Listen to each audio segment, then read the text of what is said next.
हमें यकीन है कि आप सबको इस बात का इल्म है कि अगर किसी ट्राइंगल का जो है आपको एरिया जो है रकबा मालूम करने के लिए कहा जाए तो आपको उसका फॉर्मूला पता होगा।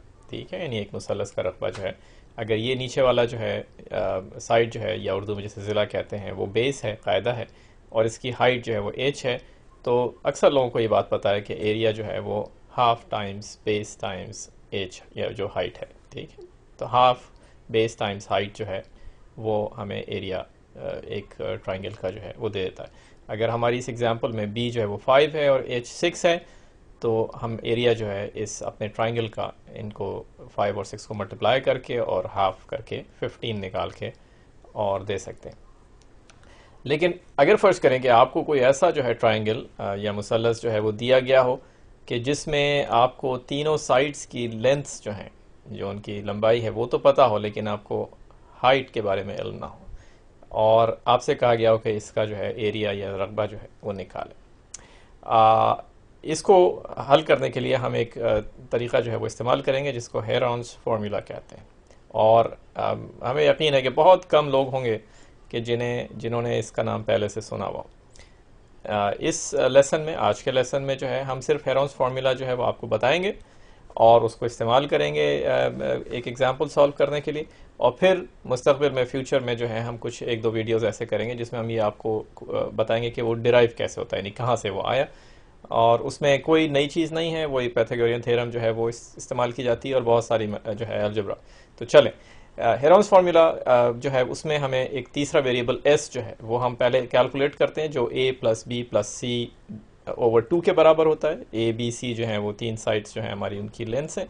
और फिर एरिया का फार्मूला जो है वो हम एस की मदद से निकालते हैं, जो स्क्वायर रूट ऑफ एस, जो अभी हमने ऊपर दिखाया आपको किस तरह से कैलकुलेट किया जाता है, टाइम्स एस माइनस ए एक लेंथ है एक साइड की, टाइम्स एस माइनस बी, जहाँ पे बी दूसरी लेंथ है, टाइम्स एस माइनस सी, जो, और ये है हेरॉन्स फार्मूला। ठीक है, तो हेरॉन्स फार्मूला जो है वो अप्लाई करने के लिए सबसे पहले एस की वैल्यू कैलकुलेट कर लें, और फिर उसके बाद एस की वैल्यू की मदद से एरिया जो है। तो देखने में ये ज़रा थोड़ा सा जो है वो ख़तरनाक फार्मूला लग रहा है, यानी पहला जो हमारा फार्मूला था हाफ बी एच वाला, उसके मुकाबले में थोड़ा सा ये कॉम्प्लिकेटेड है, मुश्किल है, लंबा सा है। लेकिन ये सिर्फ कैलकुलेशंस हैं, और अभी हम आपको एक एग्जांपल जो है, एक मिसाल, उसको हल करके दिखाएंगे, सॉल्व करके दिखाएंगे, और ये आपको यानी सिर्फ इसमें ये वैल्यूज़ लगानी है और कुछ नहीं करना। तो फर्स्ट करें, ये हमारा ट्राइंगल है, इसकी एक साइड जो है 9, दूसरी 11, और तीसरी जो है उसकी लेंथ 16 है। सबसे पहले हेरॉन्स फार्मूला में एस की वैल्यू कैलकुलेट की जाती है, तो ये 9 प्लस 11 प्लस 16, ए प्लस बी प्लस सी ओवर 2 हो गया। 9 प्लस 11 20 प्लस 16 जो है बाई 2, ये जो है हमारा हो गया 18। ठीक है जनाब, और ये जो है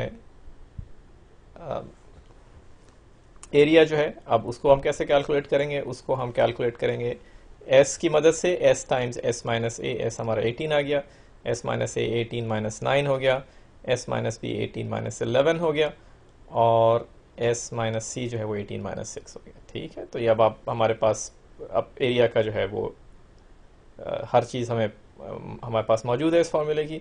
अब सिर्फ हमें इसको सॉल्व करना है। 8 माइनस 9 9 हो गया, 8 माइनस 11 18 माइनस 11 7 हो गया, 18 माइनस 16 2 हो। ठीक है, और अब इसको बस सिंप्लीफाई करना है, थोड़ा सा चीज़ों को आगे पीछे करके ये देखना है कि कोई परफेक्ट स्क्वायर्स जो हैं जिनको हम बाहर ला सकें स्क्वायर रूट से।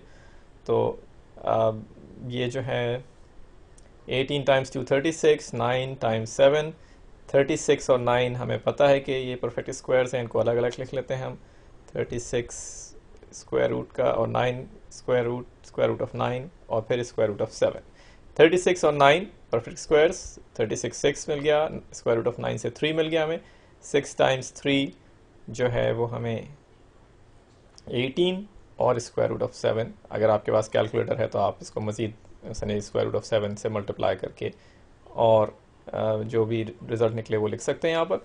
लेकिन ये हो गया एरिया इस ट्राइंगल का, जिसकी तीन साइड्स 9 11 और 16 हमें दी गई थी। हमें उम्मीद है कि ये फार्मूला जो है, अगर आपको याद है तो एरिया निकालना कोई मुश्किल बात ना होगी आपके लिए। चलें, दोबारा मिलते हैं।